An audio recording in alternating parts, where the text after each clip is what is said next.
AITA for cutting ties with my selfish parents to prioritize my mental health. I, 34F, have reached a breaking point with my parents. They've always been selfish and demanding, putting their needs above everyone else's, especially mine. Growing up, I felt like I was constantly walking on eggshells. Nothing I did was ever good enough, and I became a people pleaser just to avoid their criticism and outbursts. Even as an adult, they've continued to guilt trip me into doing things I don't want to do or can't handle.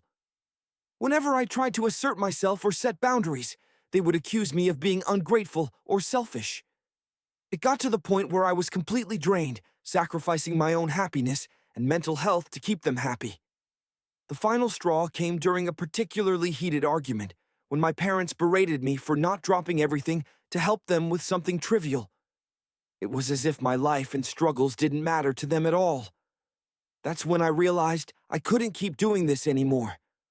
I made the difficult decision to cut ties, or at least significantly distance myself.